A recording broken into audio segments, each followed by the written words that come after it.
Thanks. I'll begin. Well, thank you, Alice. It was very charming of you to remember this lecture. And I had to reconstruct it. Of course, it was given by projection slides when I presented it in Cambridge. And when I did, I found that the parts on Tavora and Siza still mean the same thing to me as they did. But Friedlander and Winogrand, who are two American photographers, meant something different. And the lecture, these four people influenced my early work in ways that perhaps you'll sense from what I speak. I won't speak directly about that. I'll talk about them and the photographers. And just a few words about why I would be talking about photographers in relation to Tavora and Siza. I think there's a similarity of sensibility between the photographers and Tavora and Siza, and it's instructive to look at similar sensibilities in different art forms. But what I began to see as I rehearsed this earlier was that Friedlander and Winogrand's world is very, very different from the European world of Tavora and Siza. So let me begin. I hope to begin, yes. The first project is the park at Quinto de Conceição, just outside of Porto, which Fernando Ta made and gave Siza a part of in a swimming pool that Siza made in 1958.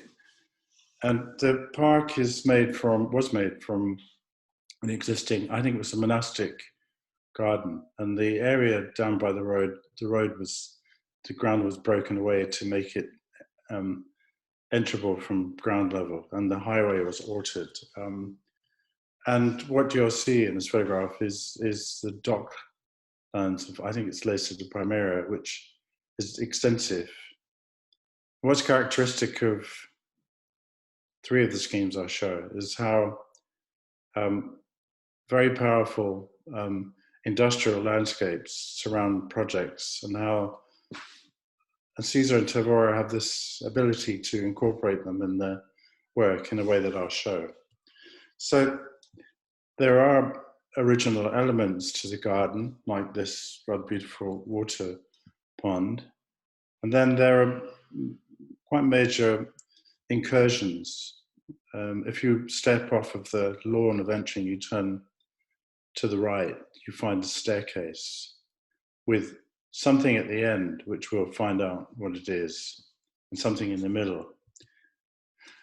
So as you approach, there's a mystery at the end of the route, but before you reach that mystery, there's a building from the original landscaping. And before you put those two things together and see them side by side, so to speak, you might turn and look back and you see this really strong and actually quite oppressive industrial dock. But turning again and going to the left, through a hole in the hedge, you come across Tavora's building, a tennis pavilion. And I was just reading before I came on that Tavora said that many of his buildings he didn't like because they went wrong, but this one he did like because it went right. And it seems to me it was at a time when Portuguese architecture was finding its voice. Before Siza and Fruta de Moro hit the world, Portugal in a way was backwater, although they were part of Siam and Team 10. They were finding their way. And here, and if you know it, the tea room have a rather Japanese quality about them that I find very charming. And so one goes up the side of this building, and then you come into the pavilion, and you catch a glimpse of the building you saw earlier. And the detailing is very special, or rather articulate, with something resembling a bamboo rail to stop you falling off. But the view out is astonishing because you see the tennis courts, and then beyond it, you see the industrial landscape. And the next photograph, which I just took from a book on Tavora, shows what I always suspected, which is that the floor of that pavilion in its red and white talks to or rhymes with the floor of the tennis court, which is red with white lines. And this is something that I see again and again in the work of Siza and Tavora, this connection of things visually. And that's, I suppose, what I'll attempt to demonstrate that photographers do in a different way. So if you leave the tennis pavilion and come out again, you find this rather Barragan-esque court, very beautiful and decrepit, with a very large staircase in it. And you think, what is this? And if you leave, you realize it's the back entry to the park in a rather dull road, which supplants this original entrance to the park. So we won't go to that road because it's dull. Let's go back in and go up here. If you leave the court and step up the hill, what you find is that that court's buried. And this is a motif in a lot of this work, in Porter work, but the terrain is so steep that buildings might have 1 or 2 stories on one side and the eaves will be on the ground on the other. But you through the trees, you find this very early work by Siza, very strong, beautiful work, which is a swimming pool. And you approach in a way, I don't quite understand this corner. I've photographed it, and I think, I don't know quite how you get in, but you do get in. And you go up these steps, and then there's a gate. We climbed over this gate and were thrown out, but it was the only way we could get in. And what I want to say here is that with architects of Siza's caliber, let's say formal qualities are extracted from functional necessities.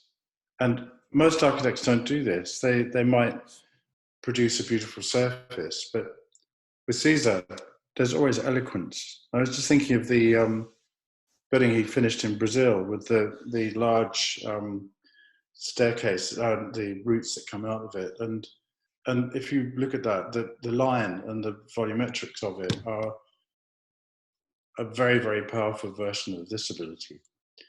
But when the gates open, you find this tremendously casual arrangement. There's the entrance to the swimming pool here, and then a door to a service room next to it with a number lock on it. It's a sort of wonderful combination of things. And when you come in, there's even more stairs. And you find yourself, I'll just go back if I can, yeah. You find yourself next to this building, and it's a changing room. As I remember it, it's changed now slightly, but when I first went there, the changing room had a chain link fence that overlooked a bush, and it was magical. It was a bit like being a child and changing in the bushes. Then you go up and you go up to the platform and you start to see the swimming pool. And you see the walls around the swimming pool, which were composed very beautifully with the trees. Sometimes trees are outside, sometimes trees are inside.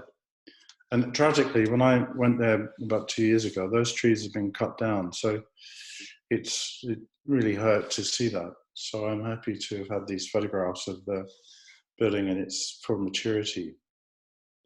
And always with Siza, this is a footbath you go into before you go into the pool, but the graphic quality, the compositional quality of this surface is both considered and functional. And the wall, from some points of view, keeps the view away of buildings you don't want to see. And further back, as we saw, there's a low wall that shows you a long view over a ravine. And then there's buildings at the end, the entry buildings and service buildings, and probably a shop, I think. And so in this composition, which is highly abstract, there are buildings which are very reminiscent of vernacular buildings in Porto. here buried up to the eaves, here presenting a blank facade. So it's this combination of ability to extend backwards into the culture of the place that I find so rewarding about Siza at this stage. Further along the coast, Lesa de Palmyra, is a swimming pool. It's located here, but this is a photograph before the pool was made. And what we see is an industrial dock, part of that dock that we saw outside the Quinto de Conceição. And this, again, is a factor that's absorbed into the pool, as I'll show. But when you arrive along that route, the buildings, because they're at the beach level, you look over them. You look over them to the sea, and you get an idea of what you're about to encounter. But then you take them down in this space below the road, which has this wonderful shape, almost like an Ellsworth Kelly painting. And I think I said in the lecture on facades that figures come from art into architecture inadvertently, and I think this is what's happening here. And then you come in and you pay, and you change in these rooms, which are very, very dark. And then you give your clothes to somebody who puts them on a rail. And you'd think that at that point you'd go out and see the sea, but you don't. You're taken into an alley, and this is a view back to that point I've just been at, where there's this big, inexplicable space before you find, in this rather lush photograph that I took from a book, the view of the sea. So in my view, there's a sort of psychology where you come on a bus or a bicycle in your day clothes. You leave that world behind you by going to the level of the beach. You leave another part of it behind you by taking your clothes off and becoming more naked. And then eventually, when you're in the pool, you're more like a fish in the sea. So it's, for me, a wonderful combination. But before that, there are things like this. You come from here and you go across this bridge, and underneath the bridge is a place to play. And the figures on the beach are beautifully composed in relation to the sand and the rocks. And what you begin to see here is a children's swimming pool. It's not really a children's swimming pool, it's a shallow swimming pool. But to me, it has the shape that a parent might make on the beach to make a pool for their children. But what we begin to see is that all of this industrial stuff doesn't matter, because the beach is and the pool is so compelling, and people abandon themselves to the sun, or sit on rocks, or they walk in this water rather than swimming. Or somebody will sit on the rock just to get away from everybody and look at the sea. But the really great part is the main pool that's formed with concrete walls between the rocks. And the foreshore is great. I've spent days there just sunbathing, and it's more accommodating and beautiful than any place I know to swim. And of course, it's fantastically elegant, the composition, but it's meaningful, because this pool here, this is a shallow pool, foot washing. I'll just go back. It's also where you shower, but people walk in it. They kind of promenade in it up and down, because it's so pleasurable on the feet. And you see here that it's against the rocks. And going along that side, there's a wall that separates, and this is a place for people who don't want to be on the beach and don't want to be near the pool and just want to be alone. So there's all sorts of moods of space within the beach and within the buildings that Siza made. And then there's the beach, which, if you get bored with the swimming pool, you just go to the beach at the side. But really, what strikes me most, and what I remember most about this project, is how, despite all that pleasure, or perhaps with all that pleasure, there's a statement being made. The size of this pool, and in fact the buildings along the street, in the eye is about the same size as the dock. And so everything's absorbed together. It's not like the Gregotti art building in Lisbon, where the road is taken away and you just see the sea and the garden. Here, everything is embraced. And that's also true in the tea room, where things are just gently accepted. In a way, it's an observation about human beings and what we do. But I put this in, doesn't have a bearing on the argument, but it's a photograph that I took when we went, again, we climbed over the wall when we shouldn't have done. And it's in midwinter and the pool is absolutely full of seawater. I'd really like to swim in that space. Inland, in Vila do Conde, there's a bank that I particularly admire. Siza got this bank. Originally it was to have been a conversion to an existing building on this site, but then it became a new building. And what strikes me is, again, it's very abstract, but it's not the abstraction of 20th century modernism. It's the abstraction that you find in vernacular buildings. And I think the shape and alignments and forms of this come from the vernacular of that Vila do Conde where it's in. And certainly the disposition does, because the whole high street has got long, narrow buildings with spaces on either side. So here we have it, and then on the other side, the same thing. And it's a most peculiar shape, almost difficult to describe. It's a sort of banana shape. This curve connects to that corner, and it happens again at the back, but in reverse. So it's very compelling. And here there's a gate, and they take money up to the banking hall, the private banking hall. But the public banking hall is here. And then on this side, another space which leads down to another part of the town.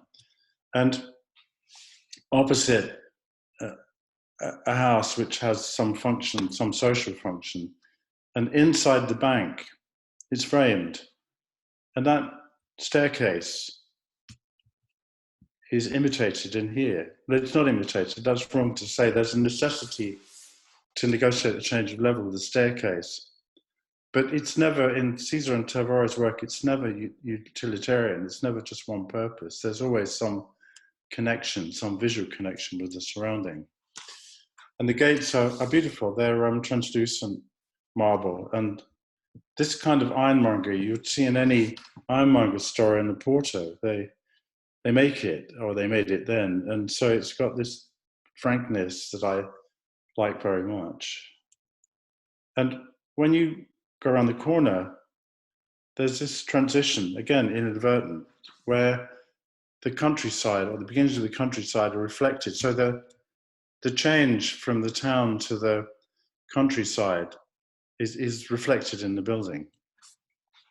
And inside, the space of the banking hall is simply divided by a counter, or it was when I photographed it. It may be different now. But what I took from that was that it's a country town where the customers and the bank staff would probably have relatives in common. And so, in a way, the division between them needed to be very small.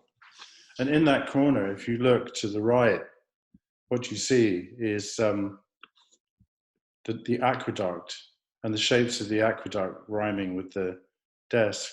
So again, what we see is a connection, a deep connection to the surroundings. Now, yes, here we are. The next project is the Carlos Ramos Pavilion at the Porto School of Architecture. The School of Architecture is here, and you will recognize these buildings, but the one I want to talk about is in a small garden here, and it was the first building, I think. And if you approach it from high level, what you find is there's a house on the site already in the garden, which is partly occupied by the pavilion. And you see that house on the oblique. It's not like a classical house where you approach it frontally.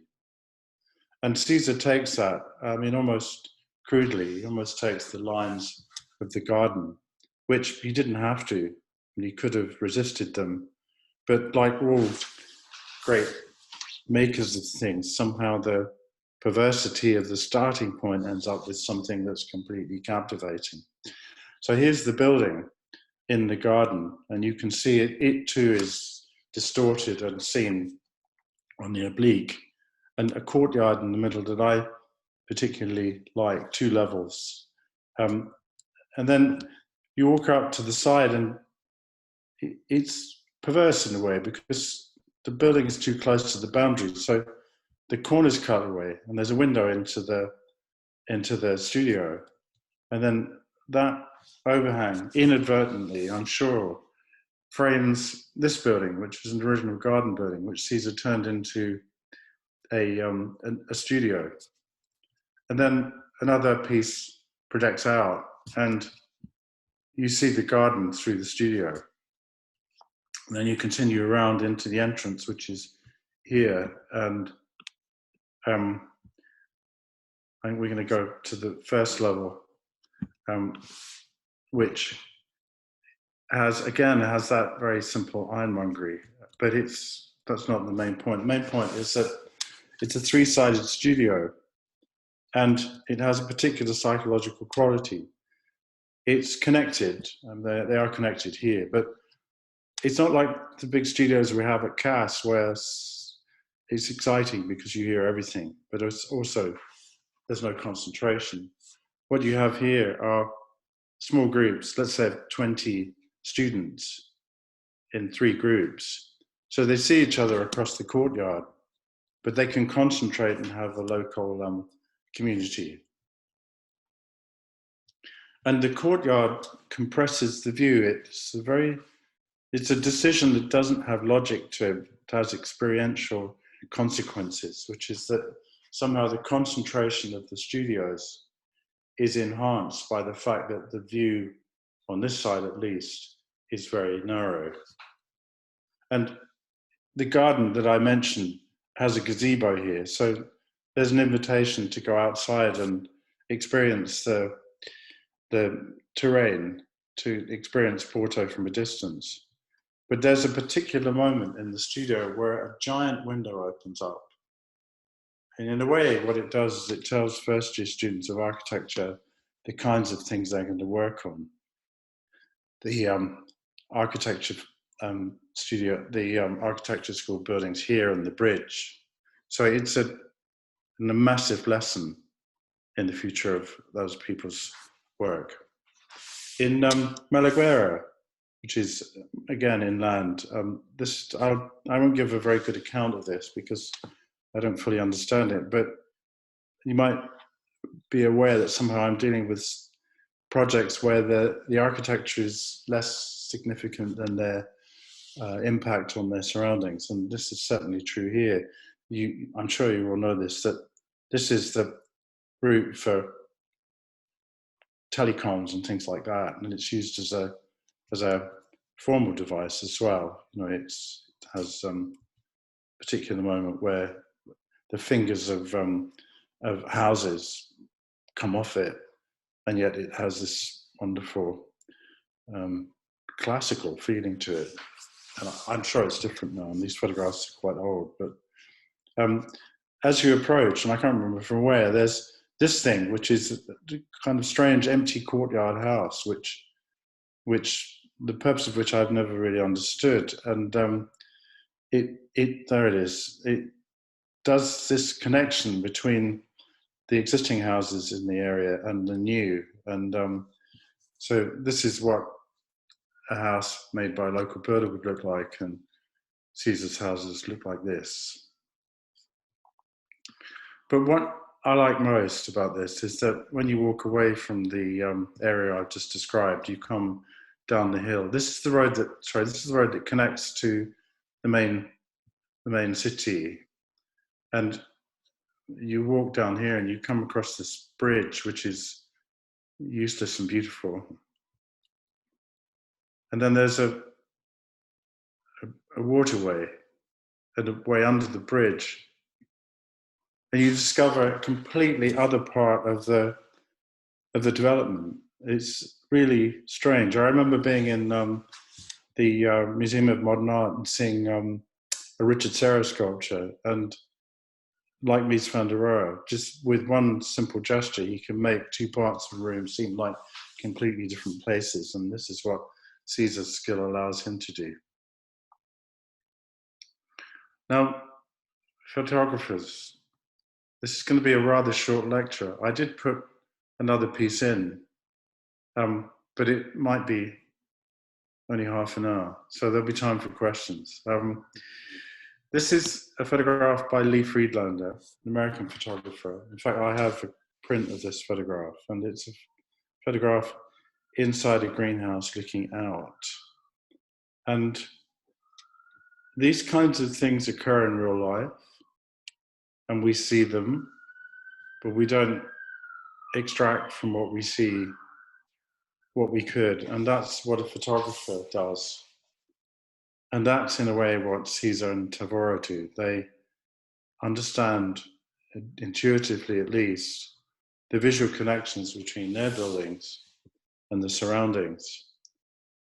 Not simply on an aesthetic level, but I think with Tavora and Siza, there's a powerful sense of, powerful ethical sense. In the Quinto de Conceição, there's a moment I've stood there where the trees, which I mean were sown centuries ago, but the trees have a particular role. The park is partly organised as it would be in France or England, but partly not. And there's a clear sense for me that the trees in the Quinto de Conceição are inexplicable other life forms that will always let us know that we're not simply able to exploit the world. And to some extent, that's lost in the photographs that I'll show. As I said earlier, the meaning of these photographs has changed for me. Before, when I looked at them, when I gave the lecture that Ellis mentioned, they were consistent with what Siza said, but now they tell me something different. But this is Lee Friedlander's shot. And as a very minor photographer, I know how this works. You see something magical and you photograph it. He was just getting into his vehicle and he saw the sky reflected in the window. But it gets uglier in a way.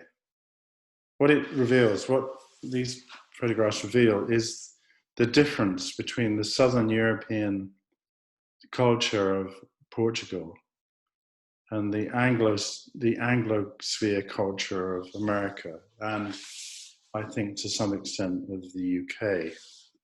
But just to look at this photograph as a composition, independent of what I just said, I like very much the way that the window cuts across here and that cuts across. It's almost as if the city's being crossed out. And this is even harder. You know, the ugliness of the design of the interior of this car and the ugliness of the buildings outside is a real critique of a certain type of consumerized neoliberal social politic. And we know this. We know that as architects, we don't control everything that's in the city, and lots of things occur which are seen as subsidiary, but actually influence our sight. And Friedlander saw that, and the kind of wit of the dog being cut in half by a pole. But I particularly like this photograph in San Francisco, where it's gentler hair donner are wearing wigs, how their fur coat and hair and the texture of the palm trees talk to each other, and how the three things squeeze this composition of people, which are just people going about their business. With Winogrand, there's something different being said. We all forget that this is what the buildings we make do to the street. You know, these people's experience of that moment, with light coming on them from behind, is made by their building. And we could, as architects, we could be more conscious of what buildings do. It's not difficult. Well, it's difficult, but I do it. I can do it in the buildings that we make. And this is a particularly melancholic shot by Winogrand. What it tells me is that the American city, and to quite a large extent now British cities, have abandoned the respect for public space, the social awareness of public space that we see in Siza and Tavora, so that each site can be whatever it is. And none of this talks to that. So there's nothing of what Siza and Tavora are able to bring to the space between their buildings and the same kind of infrastructure that we see here. This is what I've understood just looking at these photographs is the big difference between the cultures of the Anglosphere and other parts of Europe. And this is a Winogrand photograph of a man in a state of distraction in a city. And, well, it speaks for itself. But it's not always negative. Winogrand was funny, and here's two elephants, two people in check shirts, and two people unaccountably standing with a box on their head. And before I go to this photograph, which is the last one, I took a photograph out because I was unsure about it, but I'll describe it. Winogrand wasn't a good-looking man. And it's a photograph of a younger woman roaring with laughter in front of a shop window. And he's obviously made her laugh. And in the background, reflected in the shop window, is Winogrand looking portly. And then a tailor's dummy, it's a men's tailor shop, a tailor's dummy with no head. And it's a real picture about male disempowerment. And I'll probably get in deep trouble for saying that, but I've said it now. So I'll finish on this image. This is a Winogrand image where he went to farm fairs and things like that and rodeos. And here we see the sheep, and they're in a pen. And then it's like a production line of meat, you know. And they end up, this creature, which is going to be killed and eaten by this young man, you can see what we're talking about, has a character. And the camera's blurring makes it more pitiful. But look how he's looking away from this creature. And look how similar his face is, because he's eaten and eaten and eaten animals like this. I think that might be the end. It is the end. Thank you. Tony, it's still fantastic 25 years later. It's short, but the reason it's short is because it was half the lecture that you gave last time. And the way that it was structured in 1995 was you gave this sensational talk that you've just given. And then the next chunk was about your work. You showed the Lisson Gallery. And there was a implication of sort of relationships between what the work you were trying to make then, or the work you just had made, and the things you were showing. And maybe we would you let me tease a few ideas out about that? Perhaps you could unshare the screen and then. I'll say this. Hang on. Let me get out of unsharing. There we go.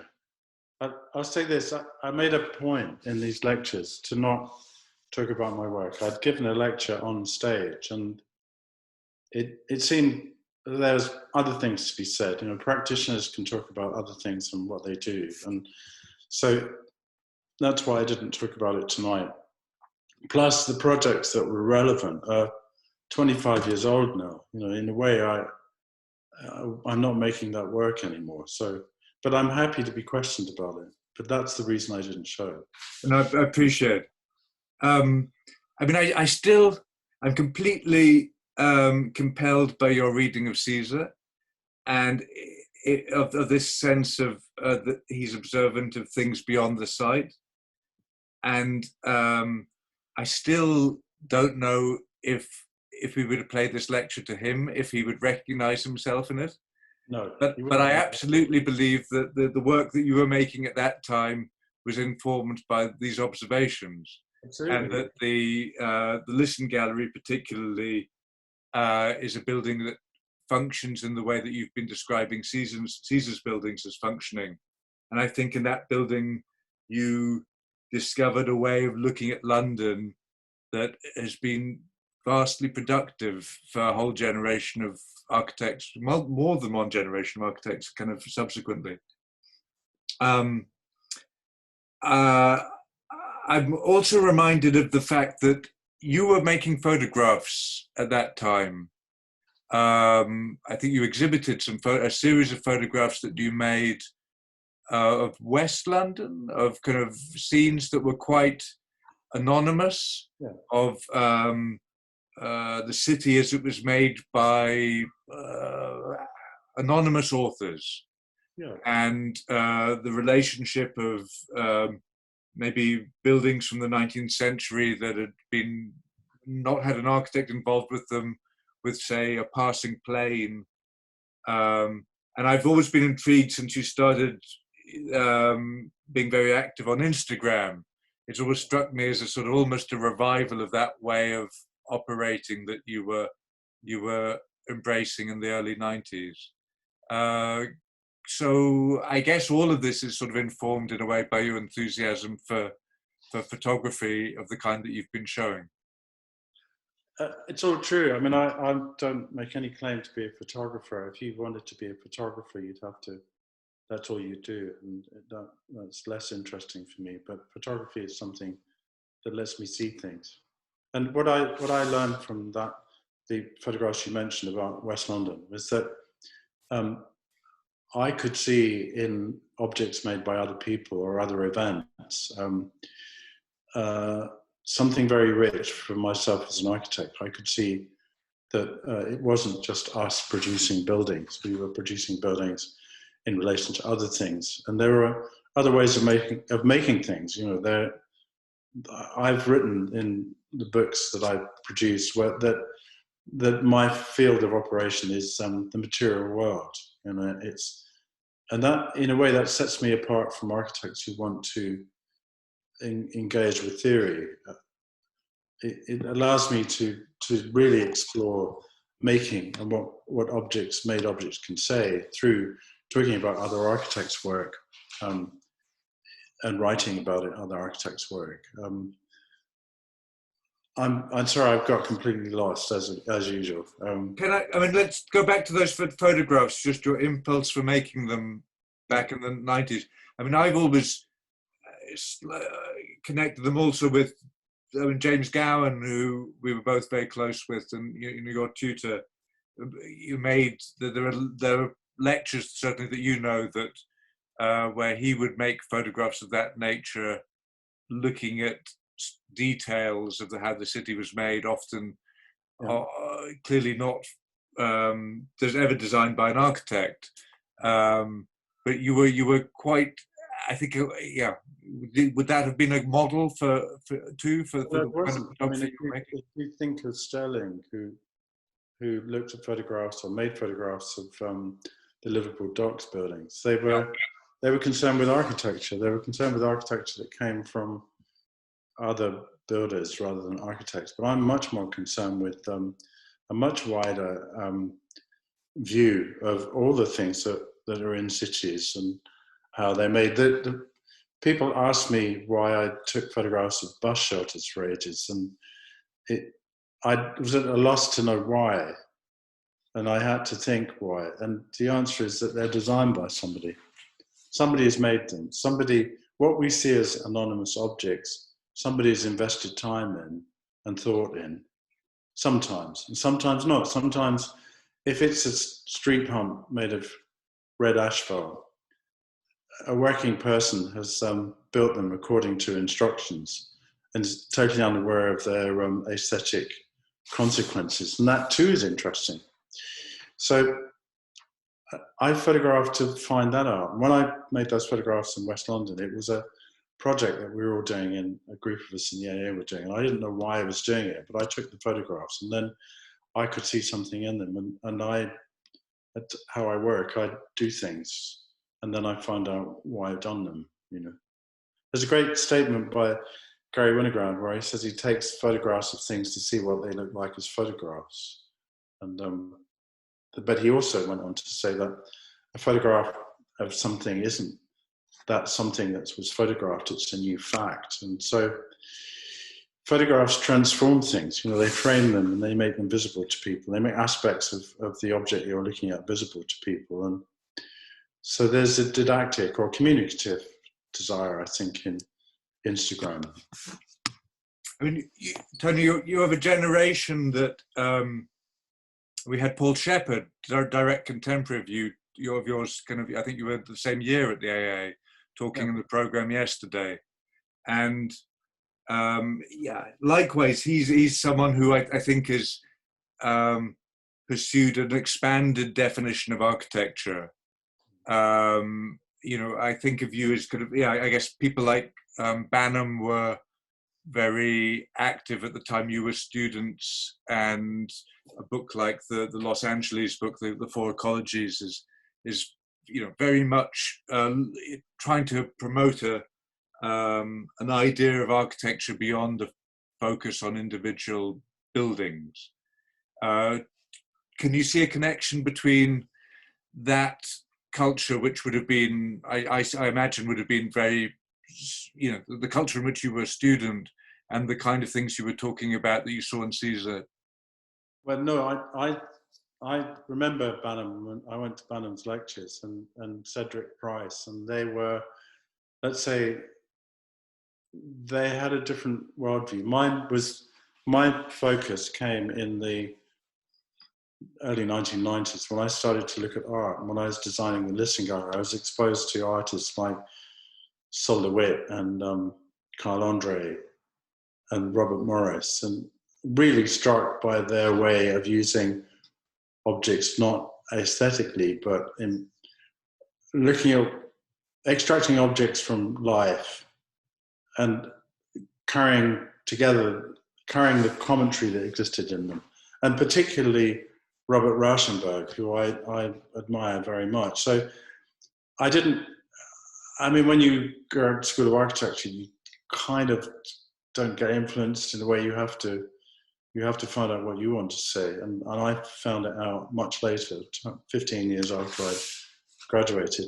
And it was a different time. I mean, I've written in AEIOU that I'll read in a week's time, I've written about Cedric Price and Aeschylus, and Cedric's willingness to see a much broader series of forces in which architecture should sit. But I think where I differ from Cedric Price is that that I'm much more interested in the value of architectural artifice, or artifice, formal artifice. And you know, Cedric, in a way, couldn't allow himself to deal with aesthetics, although he had an aesthetic view.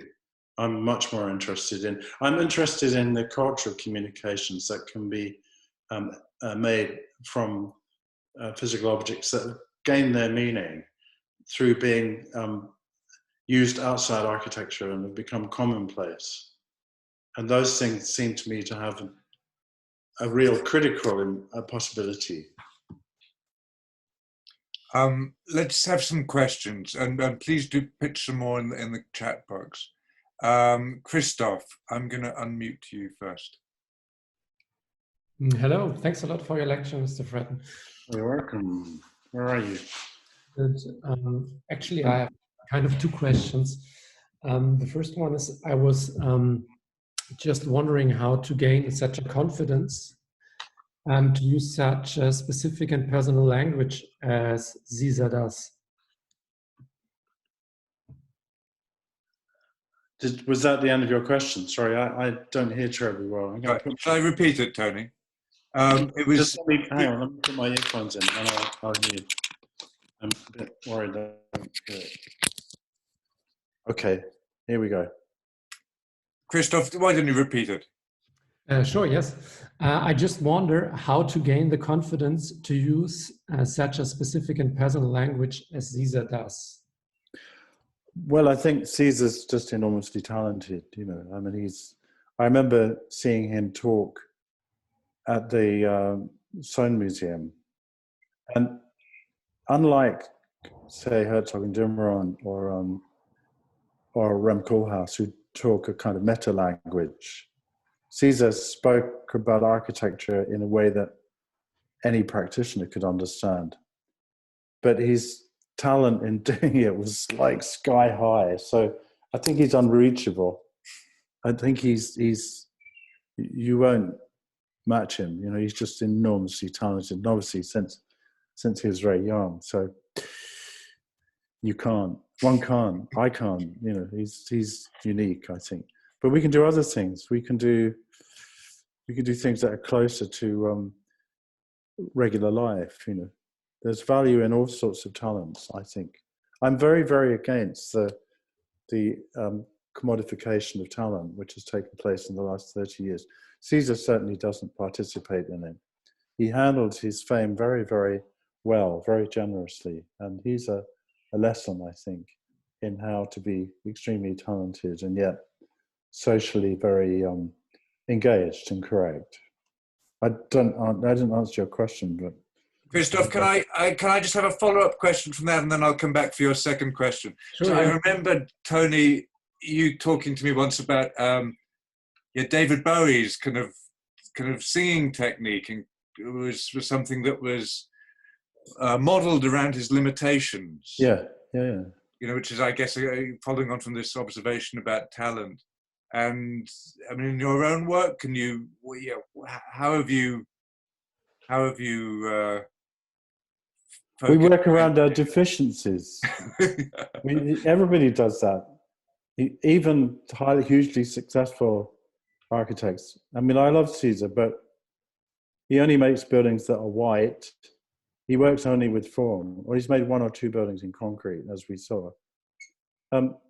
He limits himself. You know, he can't do everything. What he does extremely well. And my view on architecture is that it needs lots of different people doing different things. It needs not just designers. It needs people who comment on architecture. It needs people that say back to designers where they think the cultural impact of the designer's work lies. It relies on clients. It relies on people who don't know anything about architecture, who reinterpret the buildings they find themselves in. This is the world that I see, that interests me to be as an architect, and it's all that stuff about fame, and I hate it. I really loathe it. Christoph, you had another question. Yeah, I had a bit more general question, and I would like to ask you, how would you explain the term language in architecture? Well, I think that's a very difficult term, because I don't think it applies directly. I think I think there's a series of conventional connotations in buildings that we use for communicative purposes, simply to be understood. And it's very important for me that that's accepted by people, because the cult of originality denies that, but almost everybody is dealing with architecture that's gone before. So if there's any communication, I don't think it's linguistic. I think it's to do with the way that we use objects in our daily life, the way we use our clothes, the objects that we possess, our physical gestures, the way that we look at people. It's at that level that I think I see architecture operating. I won't say existing, but operating. So I think it's non-linguistic. I mean, there have been attempts by people like Charles Jenks, to provide a linguistic basis. And I at risk of being let's say, anti-intellectual, that's fine. People can do that, but I'm much more interested in looking and feeling how and observing how architecture might be apprehended by people.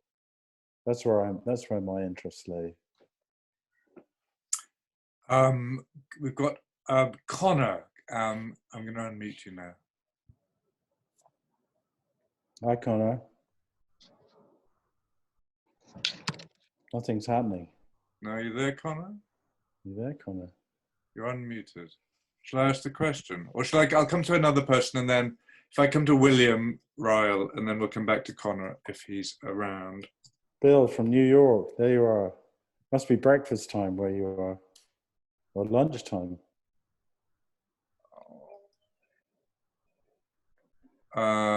William, it's not letting. Oh, there we go. Oh no, it's not breakfast time unless you can't get out of bed here in New York. But come on, come on, Bill. Yeah. I can't see your picture. Come on, you handsome devil. Turn your phone. I'm like those students who refuse to get out of bed. I'm sure it's not true. So yes. I've almost forgotten my question, but you answered a question from Christoph about the source of Siza's confidence, perhaps, or what gives, how can he do this? And I was thinking as you answered the question, well, of course, his talent, which is kind of easily said, but I would have wondered if you might have said maybe it's his extreme comfort and familiarity with his whole world that he comes from, the whole milieu that he comes from. I mean, you see his world in his work, even though he does transform it incredibly. I think that's true. I think, yes, you got me there. I think I was kind of shot from the hip there, but yeah, you're right. I think it seemed to me to be a very defined world where Tavora had some power and the gift of work and could see Caesar's abilities, and in a way you could see they really do understand the place they're in and how it could be reinterpreted. So yes, I agree with what you're saying, Bill. And Caesar, any more difficult questions? Okay. Come on. Does Siza immediately follow the first one? They overlap each other. It looks like Siza's looking at that other work that you first showed us. Sorry, By Tavora. By Tavora, yeah. Well, Tavora was his teacher. Okay. All right. A mentor. So I was going to show some Tavora's work. I like it, but I couldn't interpret it. That really has to be experienced. It doesn't give any explanation. Yeah. And there's a market. I put that in originally, and then I took it out because I could only say I liked it, which is not, So but his influence was. He was just a mentor to people, and a kind man. I think he ran the School of Architecture, and he was a gentleman architect who, he's very laconic. He said that he described working in Quinto de Conceição. He said, I really did nothing. I walked around with the head gardener and agreed with him. It's obviously not true. I mean, they're quite offhand about their abilities, but I imagine it was quite a scene. I mean, that I think it was in northern Portugal. I have the double volume of books on Portuguese vernacular. It was a very important book, which it was very influential in the way that Portuguese modernism developed. I don't fully know it, but I think you can sense in Caesar's work this. It's not revolutionary modernism that wants to change everything. Its roots are very deep, but it's also progressive, and that's what makes it so appealing for the present time. When, in a way, we wonder what we could be doing. And there's a real risk of architecture falling back into eclecticism for its own sake and losing any sense of social program. I have this discussion. I won't say argument with Adam Caruso. He's been adamantly anti-modernist, and a while ago he was giving talk, and I said I'd like to come and debate modernism with you in public. And to his credit, he agreed it. And afterwards, he said, "I'm growing warmer to modernism." You know, my point was that for me, one needs architecture needs a social program. Otherwise, it's dilettantish stuff, you know. Connor, do you want to pitch your question? Hi, yes. So my question, I'll just read it out.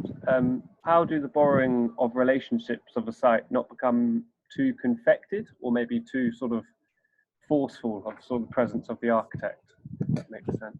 Well, I think in Caesar's case, that I haven't ever spoken to him about this. In fact, I wrote an essay in the latest AMAG, and he's never said anything about it. So I don't know if he hates it, but I think he's just very discriminating intelligence. You know, he uses, like very good designers, he uses things very carefully and in the right kind of quantity. So there is let's say, well, a discriminating intelligence at work. Does that get to somewhere on your an answer? I mean, you can just engage. Yeah, it does. I guess I'm thinking about sort of, you know, like frames, sort of a conversation of painters, but also sort of like the picturesque. But yes, you've answered it. Well, the picturesque that's, you know, I get asked if my work is picturesque, and picturesque was a theory about which I don't really understand of how things should look. And I've said in interviews that it's about picturing rather than the picturesque, and picturing as part of a broader ambition to make a building, in my part, which is has utility and is agreeable, more than agreeable to be in, where it affects you and makes you feel good, perhaps without you even knowing why. And so imagery is part of that, but it's only one aspect of it. You know? Did that get to the point, or? Yeah, I guess it's just a difficult conversation, I guess. Yeah. They don't have to be questions. They can be conversations, which I must admit I prefer. I've got one more from G. Dauncey at btinternet.com. I hope that's not the other name that you were christened with. Hang on. Yeah, sorry about that. I tried to rename it as my real name, but couldn't figure out how. Hello, Tony. Nice to meet you. Hi. It's a very simple question, really. It's not even a question. I'm just interested in your take on something. I was really lucky to visit most of the buildings you showed earlier when I was a student, many, many years ago. We were shown around by the head of the Porto School at that time. Oh, really? Yeah. And we saw a little bit of Tavora's work as well, other work. And I couldn't understand the work, but I loved it. I thought it was absolutely fantastic. And I couldn't really articulate it, which is understandable because I was only doing my part two. And I still can't anyway. Right? So, but the chap that we met who was running the course was really dismissive of the work. Oh. And he was saying things like, "This isn't architecture, this is sculpture." Oh. And I didn't like it, hearing that, but just thought this is silly anyway to be, doing this. I would assume that you wouldn't have a lot of time for that sort of comment. And I would wonder if you could just elaborate on that. Well, form making is a very important part of architecture, and when I spoke about the gate at the, that somehow, if you are alert, you can see the possibilities where something that's doing something, holding something up, maybe with some attenuation, affects people in the way that they see. It doesn't have any more purpose than that. It's a sort of outright aesthetic, maybe cultural communication, and that's where great designers. Sorry, there's a bird outside eating my lettuces. I can see it. It's really annoying. That's where architecture really starts to work. You know, where the building communicates independently of use, and really communicates, really makes you feel good. Places like the festival hall, for example, have this great, in my view, have this great social connection. You know, you used to come in at ground floor level, and you went upstairs to the lower area, which was a ballroom. So you entered, you took your coat off, and your dinner jacket was there, and your partner was wearing a dress, and then you danced, and you danced underneath the belly of the concert hall above where Beethoven was playing. So these two pictures of culture were brought together in happiness, you know, and it's this kind of communication that's really important, and that's when architecture is really being architecture, rather than being architecture about architecture. It's architecture as a communication, and it is intuitive, but it has to be an intuition based on looking at things and observing. I'm not a very observant person. I don't have a kind of steely gaze. The way I've explained it in lectures is that good architects see things, and then they notice things. And in the periphery of their vision, there's all sorts of things that they noticed in an unformulated way, which when they're making a decision to do one thing and not another, it's there that peripheral knowledge comes into the decisions. Am I making sense here? Yeah, absolutely. Totally. Yeah, so I think in a way what you do is one looks at everything you do. You look at the clothes you wear and the food you cook, and you look at the people you love, and you look at how your life is conducted in the world of objects and gestures. And you say that's a resource for making buildings, you know. And it doesn't mean that you become a sculptor or a fanciful person. You still make buildings that stand up and are warm, and the light's good, and people can live in them for years and reinterpret them. But you bring that other cultural, you allow yourself to bring that other cultural communication in, you know. And make sense? Absolutely. Had you heard anything similar said 30 years, well, 25, 30 years ago? Sorry, I didn't quite catch that. This was about 25, 30 years ago. Did you hear any other people say a similar thing about it? Because it almost seemed jealous. That's the way it seemed to me. Well, you would get that. I mean, not everybody likes everything, and I mean, you could imagine from some points of view, Siza and Tavora looked cliquish, but you know, I don't know this person. There'll always be somebody who hates your work. You can learn an awful lot by being hated, I've discovered. That's important too, because it tells you what you're not doing. It shows you your lacunae, you know, and often you can't do anything about it, and you heel over, but you're a bit more careful next time of what you say and do. Oh, that's great. Thank you. Pleasure.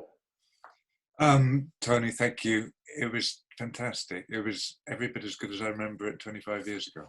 I'm going to still go. We still have another 8 weeks to go, so I might yet lobby Tony to deliver a couple more lectures. Yeah, I'm happy to, but I mean, there's space for other people. What's interesting about this program is its breadth. You know, when I'll say this, you know, when you were having to fill a hall, that put a real constraint on who would show.